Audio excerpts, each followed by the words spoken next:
Assalamualaikum warahmatullahi wabarakatuh. Apa kabar teman-teman semua? Semoga dalam kondisi sehat ya. Hari ini untuk materi dari matematika bisnis, kita akan membahas tentang kalkulus diferensial dengan kaitannya fungsi satu variabel bebas. Ya, jadi mulai pertemuan kali ini kita akan mempelajari tentang kalkulus ya, mulai dari fungsi limit, derivatif, sama integrasi atau integral. Derivatif itu kaitannya dengan turunan. Sehingga untuk beberapa pertemuan terakhir ya, kita akan membahas tentang kalkulus. Di sini ada bagian pendahuluan ya. Kita mulai dulu pertemuan kita kali ini dengan mengucap basmalah, bismillahirrahmanirrahim. Untuk bagian pendahuluan di sini merupakan pengantar ya, kaitannya dengan kalkulus dan operasi matematika. Kita baca terlebih dahulu. Kalkulus adalah konsep matematika yang mempelajari mengenai analisis tingkat perubahan dari suatu fungsi.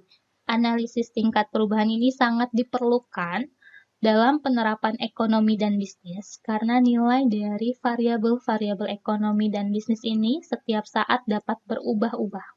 Ya, kalau kita lihat ekonomi itu dia nggak stabil gitu ya, dia cenderung berubah-ubah, baik perubahannya besar maupun kecil, baik signifikan maupun tidak signifikan, dan atau variabel-variabel ekonomi dan bisnis ini juga dapat diubah-ubah oleh analis atau ekonom, sesuai dengan situasi yang diperlukan. Kalkulus sendiri itu terbagi menjadi dua bidang studi. Yang pertama itu kalkulus diferensial dan yang kedua kalkulus integral. Kalkulus diferensial ini akan mempelajari mengenai tingkat perubahan rata-rata atau tingkat perubahan seketika dari suatu fungsi, sedangkan kalkulus integral akan mempelajari mengenai pencarian nilai fungsi asal bila diketahui nilai perubahannya dan juga penentuan luas bidang di bawah kurva yang dibatasi oleh sumbu X. Gitu ya. Jadi kalau lihat definisinya terjadi kebalikan gitu ya. Di sini kalau yang kalkulus diferensial itu mempelajari tingkat perubahan rata-rata dan tingkat perubahan seketika, tapi kalau kalkulus integral dia mencari nilai fungsi asalnya gitu ya. Apabila yang diketahui nilai perubahannya. Jadi beda cara memperoleh atau mencari terkait dengan kalkulus diferensial maupun kalkulus integral. Terkait operasi matematika, di sini operasi matematika untuk kalkulus diferensial dan kalkulus integral saling berbalik ya. Di sini saling terbalik atau inverse satu sama lain. Hal ini sama dengan pada operasi matematika lainnya seperti penjumlahan dan pengurangan, perkalian dan pembagian. Metode kalkulus ini ditemukan dan dikembangkan oleh dua ahli matematika yang bernama Isaac Newton dari Inggris dan Gottfried Leibniz dari Jerman, di mana Newton ini mengembangkan di bidang fisika terkait dengan perubahan kecepatan benda bergerak, sedangkan Leibniz ini mengembangkannya di bidang matematika geometri atau ilmu ukur, yaitu garis singgung dan tangen suatu kurva, luas bidang yang dibatasi oleh kurva dan sumbu X, dan isi suatu benda padat gitu ya. Jadi terkait dengan operasi matematika untuk diferensial dan integral kalkulusnya saling berkebalikan, dan untuk penemunya nih ya, tokoh penemu dari kalkulus ini ada Isaac Newton dan Gottfried Leibniz ya, yang satu dari Inggris, yang satu dari Jerman, yang satu juga lebih ke bidang fisika, yang satu lebih ke bidang matematika geometri. Penerapan konsep kalkulus diferensial dalam bidang ekonomi dan bisnis biasanya untuk membandingkan perubahan dari suatu keseimbangan lama ke suatu keseimbangan yang baru. Ya, jadi kita lihat dulu nih, kalau misalnya kita mau membandingkan suatu perubahan, kita lihat dari yang data sebelumnya dengan data yang terbaru. Analisis perubahan keseimbangan ini dalam ilmu ekonomi dan bisnis sering kita sebut sebagai analisis statis komparatif. Ya, ada yang bilang analisis statis komparatif, ada yang bilang juga analisis komparatif. Ya, karena akan melihat perubahan-perubahan terkait dengan ekonomi dan bisnis berdasarkan data yang sebelumnya dengan yang saat ini dianalisa. Dalam analisis ini, kita akan mencari tahu suatu tingkat perubahan, yaitu tingkat perubahan nilai keseimbangan variabel endogen terhadap perubahan dalam parameter khusus atau variabel eksogen. Bab ini juga akan membahas mengenai konsep limit, kontinuitas dan diskontinuitas, definisi dari derivatif pertama, aturan derivatif pertama dan kedua, serta yang lebih tinggi gitu ya. Nanti berarti kita akan mempelajari limit terlebih dahulu, kemudian kalau melihat dari RPS kita akan mempelajari derivatif ya, atau nanti saya cek kembali untuk kontinuitas dan diskontinuitas itu tersedia juga dalam RPS atau tidak. Yang pertama kita akan membahas tentang limit. Di sini limit merupakan suatu konsep dasar yang penting untuk memahami kalkulus diferensial dan integral. Di samping itu, konsep limit ini akan menentukan apakah suatu fungsi kontinu atau tidak.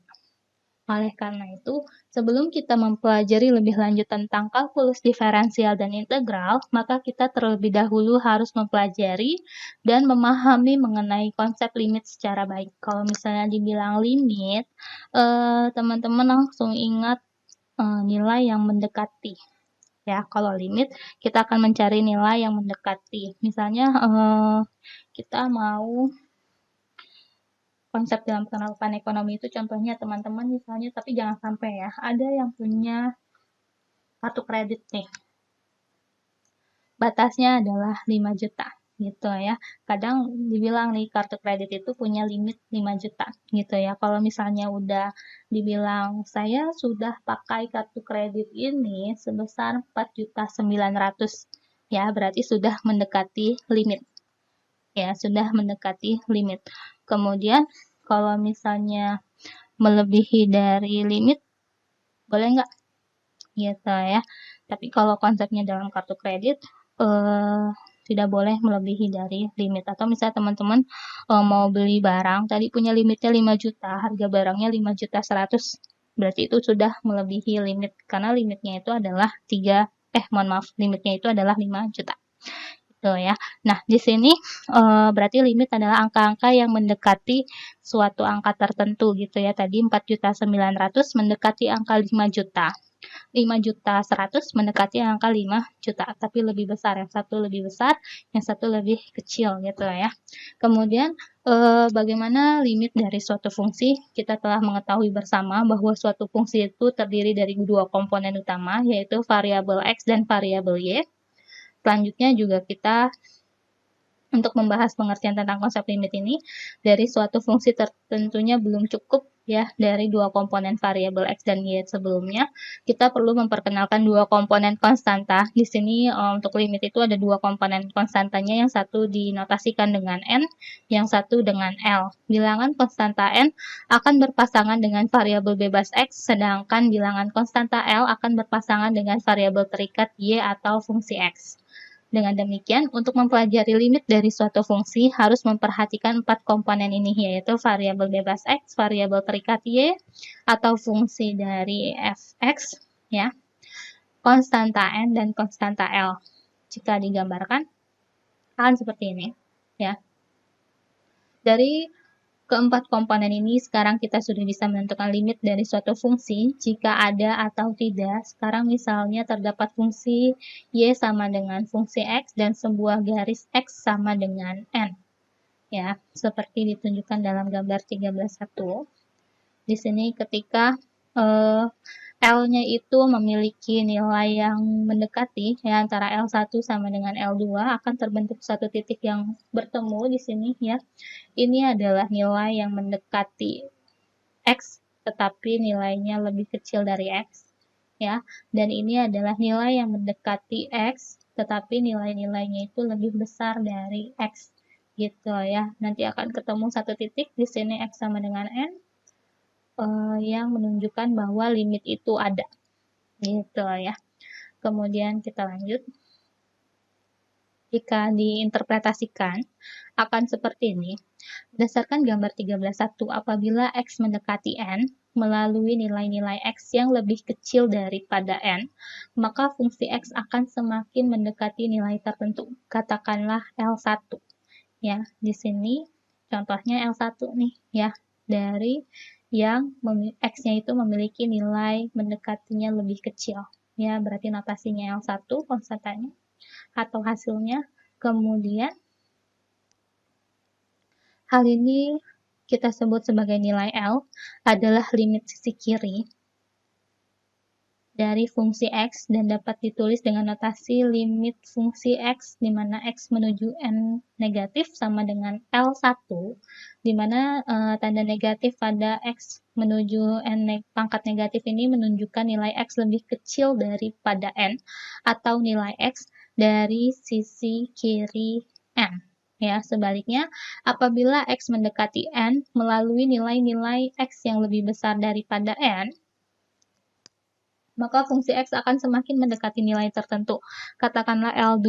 Hal ini kita sebut nilai L adalah limit sisi kanan dari fungsi X, maka dapat dituliskan notasi sebagai limit fungsi X di mana X menuju N positif sama dengan L2. Ya, kalau yang positif berarti nilai X-nya itu lebih besar daripada N atau nilai X dari sisi kanan. Nah, ini yang L2 nih hasilnya ya, mendekati nilai X sama dengan S. Gitu. Apabila nilai L dari limit sisi kiri dan nilai L dari limit sisi kanan adalah sebuah nilai tertentu dan sama, ketika X mendekati nilai N, maka dapat dikatakan bahwa nilai limit dari fungsi X itu ada. Hal ini dapat ditulis dengan notasi sebagai berikut ya. Apabila limit dari fungsi X di mana X menuju N negatif sama dengan L1 memiliki hasil sama dengan limit dari fungsi X di mana X menuju N positif sama dengan L2, maka hasilnya adalah limit dari X menuju N fungsi X ini sama dengan L. Gitu. Selanjutnya, apabila nilai L1 dari limit sisi kiri dan L2 dari limit sisi kanan adalah sebuah nilai tertentu dan berbeda, ketika X mendekati N, maka dapat dikatakan bahwa nilai limit dari fungsi X itu tidak tersedia atau tidak ada. Untuk grafiknya akan seperti ini. Ya, dia nggak ketemu nih titiknya, gitu ya, antara X sama dengan N, tetapi kalau misalnya dia memiliki nilai yang berbeda hasilnya, antara L1 dengan L2, maka tidak bertemu titik dari suatu fungsi limit, sehingga asumsinya adalah limitnya tidak tersedia. Gitu ya, kalau dituliskan dalam bentuk notasi, dia akan seperti ini, limit dari fungsi X di mana X menuju N negatif sama dengan L1 memiliki hasil tidak sama dengan limit fungsi X di mana X menuju N positif sama dengan L2, maka limit dari fungsi X di mana X menuju N ini tidak tersedia atau tidak ada.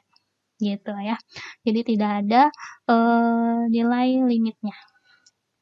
Grafiknya akan terbentuk seperti itu. Jadi dapat disimpulkan bahwa nilai limit L dari suatu fungsi akan ada jika dan hanya jika limit dari sisi kiri dan sisi kanan harus sebuah nilai tertentu dan sama. Gitu ya. Contohnya untuk lebih jelas kita lihat di sini ya, contoh 13.1. Carilah limit dari fungsi X menuju 3 sama dengan 4X pangkat 2. Kita ada. Ya, kalau kita hitung 4X pangkat 2 ketika X-nya 3, maka hasilnya adalah 4 dikali 3 pangkat 2. 3 pangkat 2, 9. 9 dikali 4 hasilnya adalah 36. Ya, jadi di sini kita akan mencari suatu fungsi limit yang hasilnya mendekati 36, tapi jika ada. Ya, jika ada. Untuk membuktikannya, kita bisa menggunakan tabel seperti tabel 13.1 ini dengan mengisi angka-angka yang dari sisi kiri yang memiliki nilai lebih kecil dari nilai X dan dari sisi kanan yang memiliki nilai lebih besar dari X.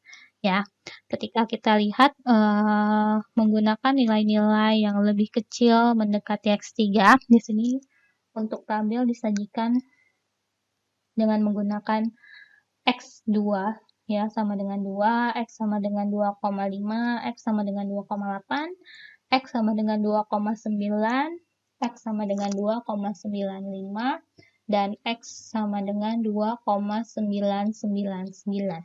Gitu ya. Jadi di sini nilai yang dari sisi kiri itu adalah nilai yang lebih kecil dari 3. Ya, nilai-nilai X semakin mendekati X3. Ya, tapi dari sisi yang kiri yang lebih kecil. Kita lihat ya, ketika X sama dengan 2, berarti fungsi X sama dengan 4X pangkat 2 hasilnya adalah 16. Ya, dari 4 dikalikan dengan 2 pangkat 2, berarti 4 dikalikan dengan 4 hasilnya adalah 16. Kemudian ketika X sama dengan 2,5, nanti hasilnya adalah 25. Ketika X sama dengan 2,80, hasil dari fungsi tersebut adalah 31,36. Ketika X di sini memiliki nilai 2,90, akan menghasilkan nilai sebesar 33,64. Kemudian ketika X sama dengan 2,95 akan menghasilkan nilai sebesar 34,81 ya dari fungsi 4X pangkat 2 tersebut. Dan yang terakhir, ketika kita menggunakan nilai X sama dengan 2,999, maka hasil dari fungsinya itu adalah 35,976. Kalau kita lihat dari sisi kiri memiliki nilai mendekati 3. Ya, hasilnya untuk X menuju 3 dari fungsi 4X pangkat 2. Gitu ya. Lalu bagaimana dengan yang dari sisi kanan? Nah, dari sisi kanan ini berarti nilai yang mendekati X dari nilai-nilai yang lebih besar.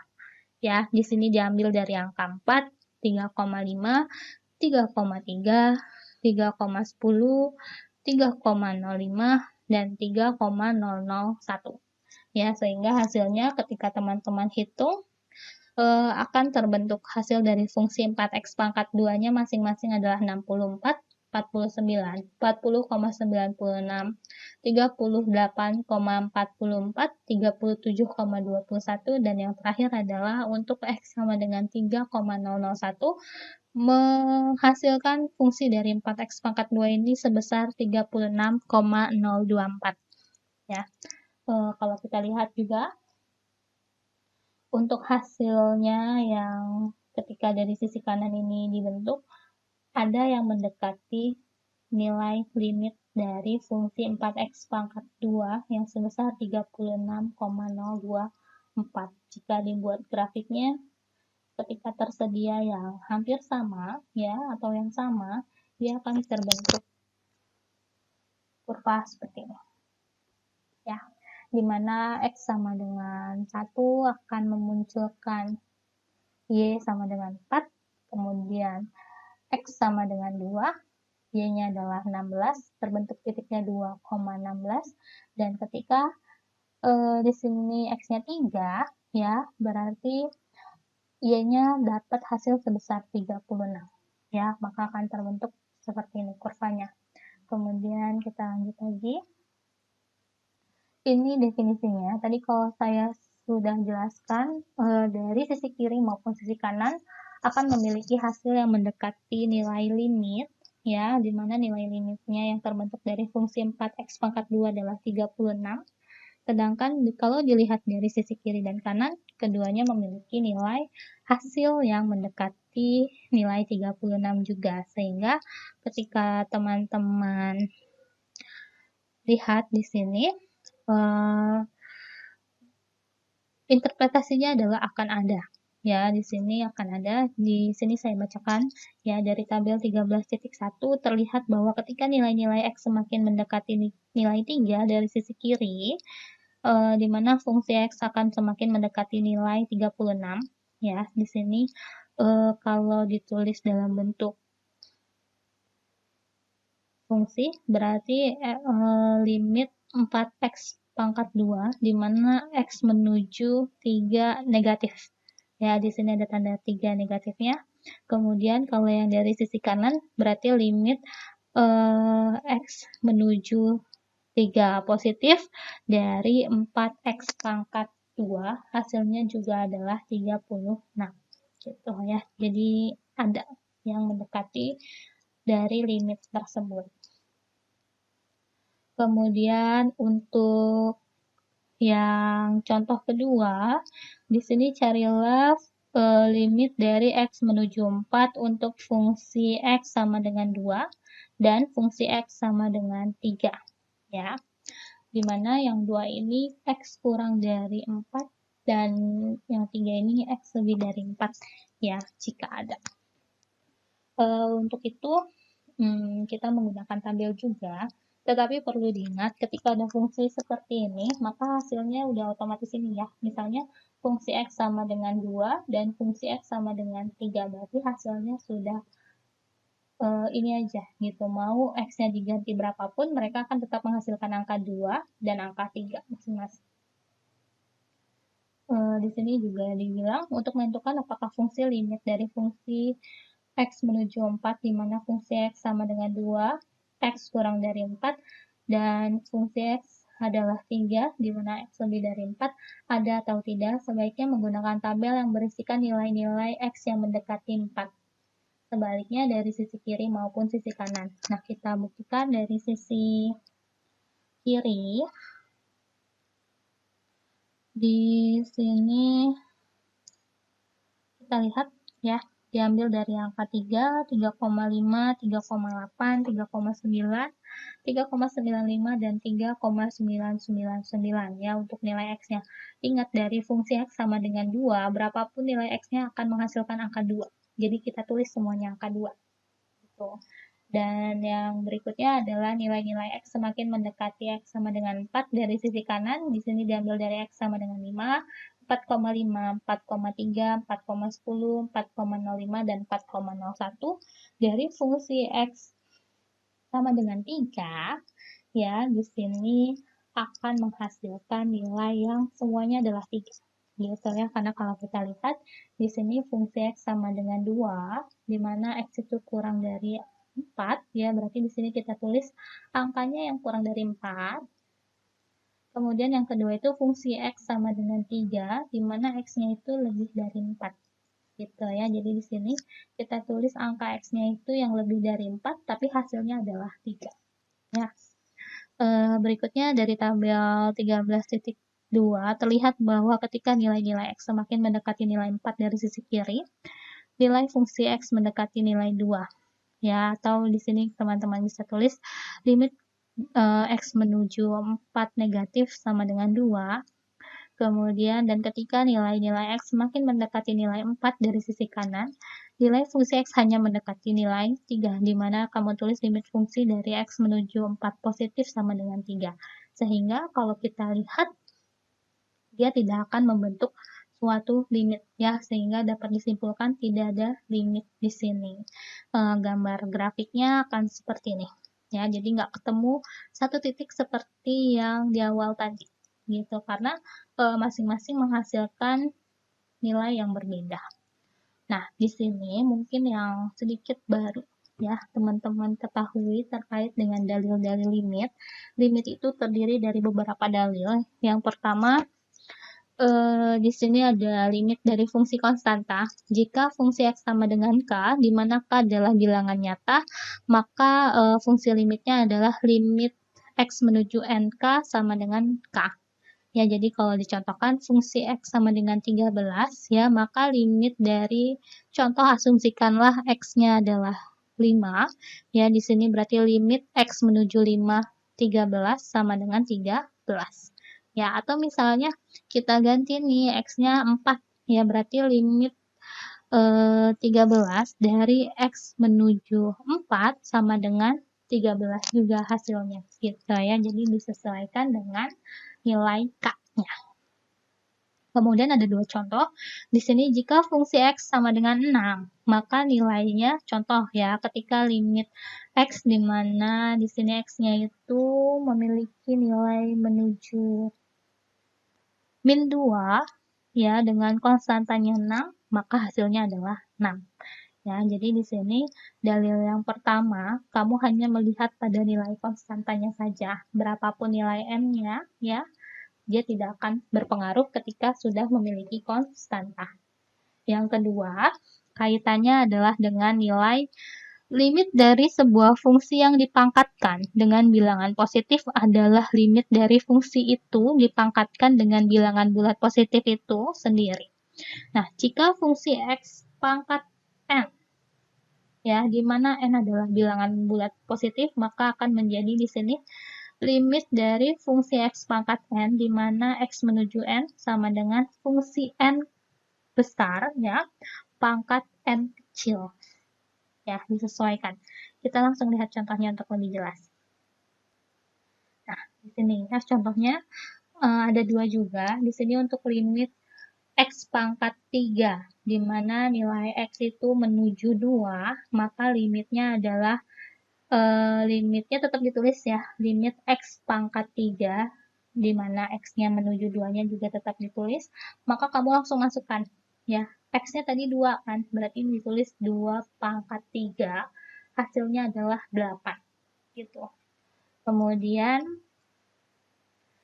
untuk contoh yang kedua, di sini jika limitnya adalah x min 4 pangkat 4, di mana x menuju 6, maka teman-teman langsung bisa masukkan angkanya, ya, sebesar x-nya diganti dengan 6, 6 dikurang 4 dapatnya 2, pangkatnya tetap ditulis 4, ya, jadi 2 pangkat 4, sama dengan 16. Dalil yang ketiga, ya, di sini untuk dalil yang ketiga,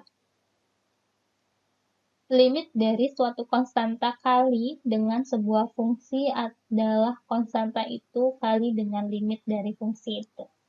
Ya, jika limit k dikalikan dengan fungsi x, di mana x menuju n-nya tetap tersedia, di sini k-nya sebagai konstanta dan fungsi x-nya adalah sebuah fungsi, maka limit k dikali fungsi x, di mana x menuju n sama dengan k dikalikan limit fungsi x, di mana x menuju n juga.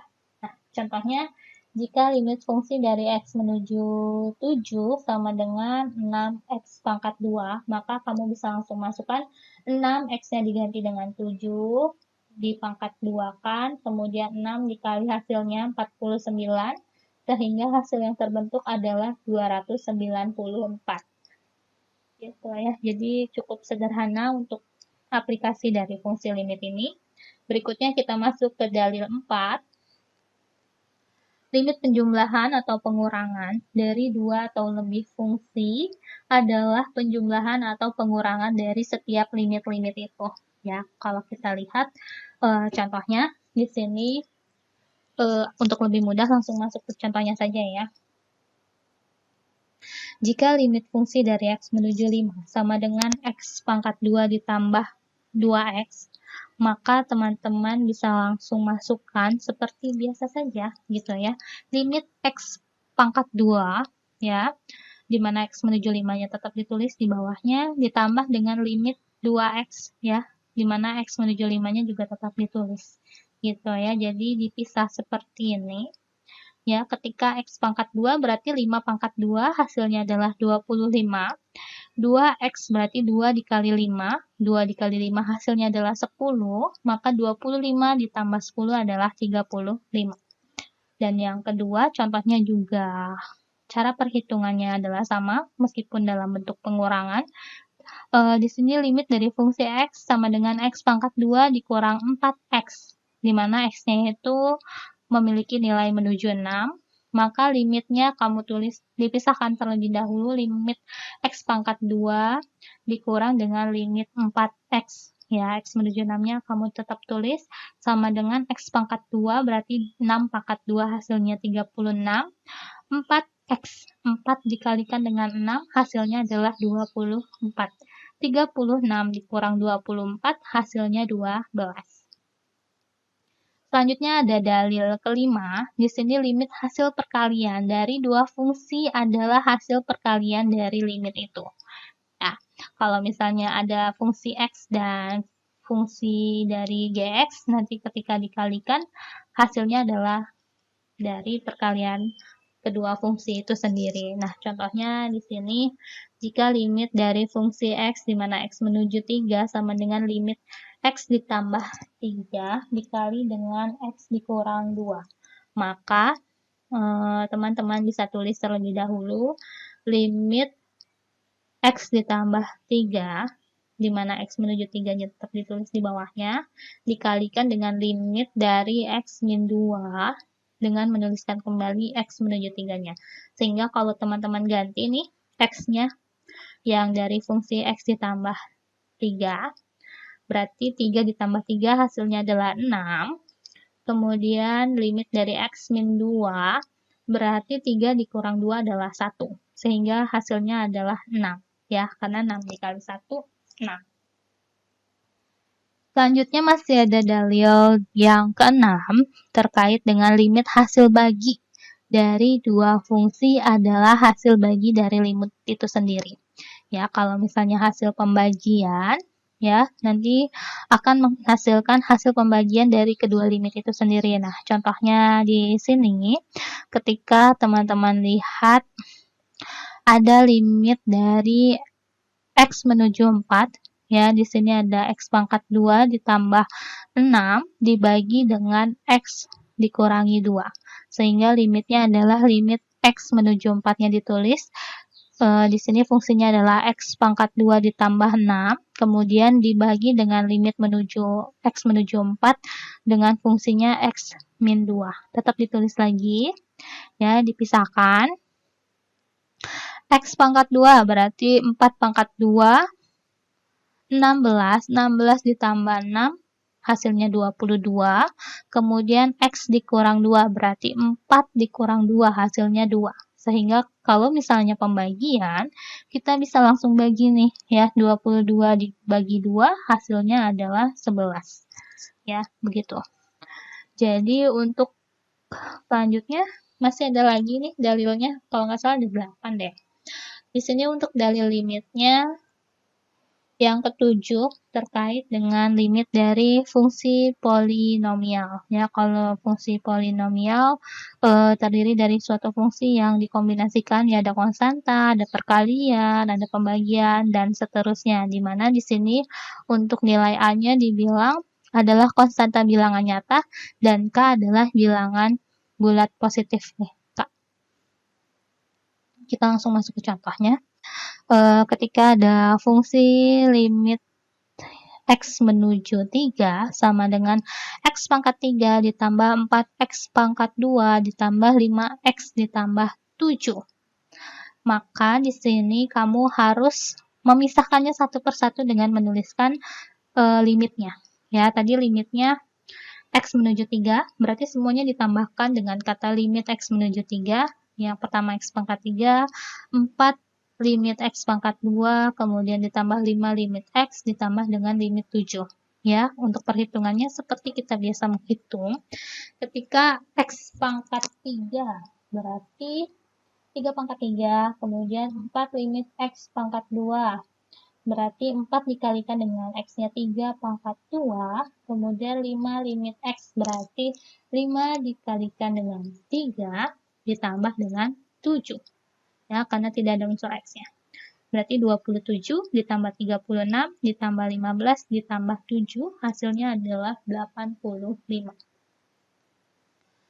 Dan yang terakhir, terkait dengan dalil limit tak terhingga dari fungsi rasional. Ya, kalau misalnya ada dari limit fungsi X, di mana X-nya ini menuju tak terhingga, contohnya adalah sama dengan 1 dibagi X pangkat N, hasilnya adalah 0. Ya, hasilnya adalah 0 ketika teman-teman menemukan angka 1 dibagi dengan X pangkat N. Gitu. Kita langsung masuk ke contohnya saja di sini. Tapi kita lihat dulu ya. Jika suatu fungsi rasional dari dua fungsi polinomial ini, di mana fungsi X, di sini teman-teman bisa lihat, yang atas itu AN dikalikan dengan X pangkat N, yang B di bawahnya itu BM dikalikan dengan X pangkat M. Ya, di sini dibilang, di mana N adalah pangkat tertinggi dari suku-suku pembilang, dan M adalah pangkat tertinggi dari suku-suku penyebut, serta nilai M sama dengan M, maka limit dari fungsi X ketika X mendekati tak terhingga adalah nanti memiliki hasil A dibagi B. Ya, nanti akan terbentuk angkanya. Akan tetapi, jika pangkat tertinggi dari pembilang lebih besar daripada pangkat tertinggi penyebut, maka limit dari fungsinya adalah tak terhingga nanti nilainya.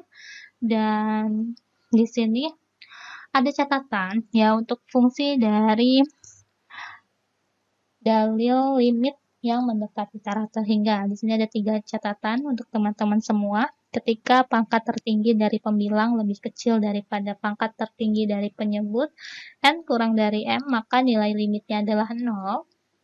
Kemudian apabila pangkat tertinggi dari pembilang sama dengan pangkat tertinggi dari penyebut, di mana m sama dengan m, maka nilai dari limitnya adalah hasil bagi antara koefisien A dan koefisien B. Kemudian yang terakhir, apabila pangkat tertinggi dari pembilang lebih besar dari pangkat tertinggi dari penyebut atau n lebih besar dari m, maka nilai limitnya tidak ada. Ya, di sini atau tak terhingga. Untuk contoh langsung masuk ya, untuk lebih jelasnya implementasi dari setiap catatan yang ada di sini.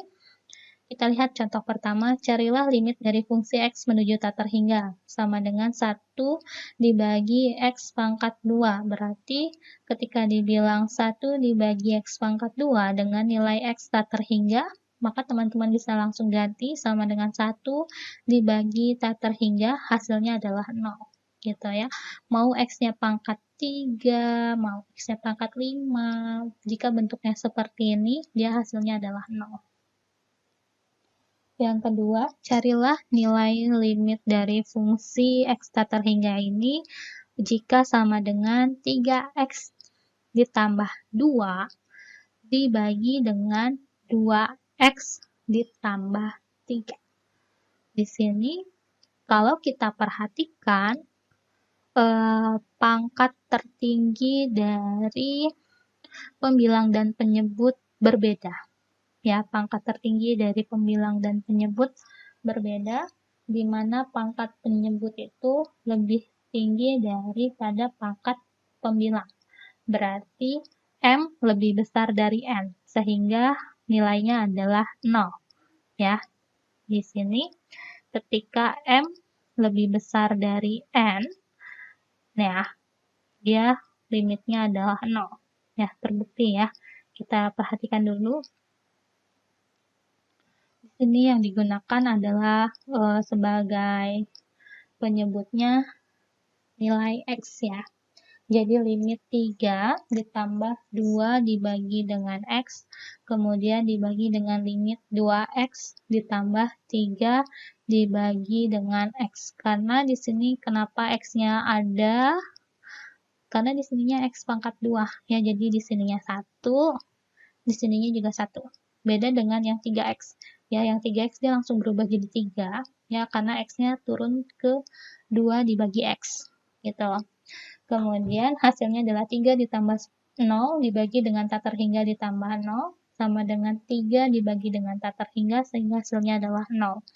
Jadi kaitannya dengan penentuan hasil, teman-teman sudah bisa menentukan jika nilai pangkat tertinggi dari penyebut lebih besar daripada si pembilang, maka hasil limitnya adalah 0. Tetapi perlu pembuktian dari proses perhitungannya, gitu ya. Kemudian selanjutnya ada contoh lagi, kaitannya dengan carilah limit dari fungsi 4x pangkat 3 ditambah 5x pangkat 2 dikurang x ditambah 3 dibagi dengan 2x pangkat 3 dikurang 3x pangkat 2 ditambah 2x ditambah 6. Di sini kita lihat pangkat tertingginya untuk pembilang dan penyebut adalah sama, yaitu x pangkat 3, sehingga nanti akan menghasilkan hasil pembagian dari bagian si pembilang dan si penyebut. Ya, kita lihat di sini. Kita masukkan dulu dengan membaginya pada pangkat tertinggi, yaitu x pangkat 3. Berarti 4x pangkat 3 dibagi dengan x pangkat 3 ditambah 5x pangkat 2 dibagi dengan x pangkat 3 dikurang dengan x dibagi x pangkat 3 ditambah dengan 3 dibagi dengan x pangkat 3. Kemudian yang penyebutnya kita tulis lagi, jangan lupa tulis juga limitnya ya. 2x pangkat 3 dibagi dengan x pangkat 3 dikurang 3x pangkat 2 dibagi dengan x pangkat 3 ditambah 2x dibagi dengan x pangkat 3 ditambah 6 dibagi dengan x pangkat 3. Sehingga kalau kita lihat, teman-teman bisa melihat di sini x pangkat 3 dibagi dengan x pangkat 3, berarti 3 dikurang 3, 0 ya. Berarti di sini kamu catat berapapun nilai x ketika dipangkatkan dengan 0 adalah 1, jadi 4 dikali 1 hasilnya 4, yang 2 juga sama, ditulis 2, kemudian yang 5x pangkat 2 dibagi dengan x pangkat 3 nanti hasilnya adalah 0, dan seterusnya di sini akan memiliki hasil 0 sampai dengan 6 dibagi x pangkat 3. Gitu ya, karena x-nya itu tak terhingga, sehingga kalau teman-teman lihat hasilnya adalah 4 ditambah 0 dikurang 0 ditambah 0 dibagi dengan 2 dikurang 0 ditambah 0 ditambah 0, sehingga sama dengan 4 dibagi 2, 4 dibagi 2 hasilnya adalah 2 ya, jadi terbentuk nilainya. Dan yang terakhir untuk contoh dari limit, di sini ketika penyebut memiliki pangkat yang kurang dari si pembilang. Ya, nanti nilainya akan tak terhingga, baik positif maupun negatif. Kita lihat di sini ada fungsinya. Ya, limit dari fungsi x tak terhingga sama dengan x pangkat 3 dikurang 4x pangkat 2 ditambah 6 dibagi dengan min 6 x pangkat 2 ditambah 5x ditambah 4. Nanti teman-teman bisa gunakan sebagai penyebutnya adalah x pangkat 2 ya. Di sini x pangkat 3 dibagi dengan x pangkat 2 dikurang dengan 4x pangkat 2 dibagi dengan x pangkat 2 ditambah 6 dibagi dengan x pangkat 2 dibagi min 6x pangkat 2 dibagi x pangkat 2 ditambah 5x dibagi dengan x pangkat 2 ditambah 4 dibagi dengan x pangkat 2, sehingga hasilnya adalah kalau dilihat x pangkat 3 dibagi dengan x pangkat 2 berarti 3 dikurang 2 adalah 1, sehingga masih ada nilai x-nya tetap ditulis, ditambah dengan 4x pangkat 2 dibagi dengan x pangkat 2 adalah 4 nilainya, dan ditambah 6 dibagi dengan x pangkat 2, kemudian secara keseluruhan dibagi dengan min 6x ya, dari min 6x pangkat 2 dibagi x pangkat 2, ditambah 5x dibagi x pangkat 2 itu hasilnya menjadi 5 dibagi x ya, kemudian ditambah dengan 4 dibagi x pangkat 2, sehingga nilai yang terbentuk adalah tak terhingga, karena x-nya adalah tak terhingga, ditulis tak terhingga, ditambah 4 ditambah 0 dibagi dengan min 6 ditambah 0 ditambah 0. Hasilnya tak terhingga dibagi dengan min 6, sehingga hasilnya adalah min tak terhingga. Gitu ya. Jadi untuk fungsi dari limit seperti ini terdiri dari 8 dalil ya, sampai dengan limit tak terhingga dari fungsi yang rasional seperti itu. Untuk implementasinya kita bahas minggu depan.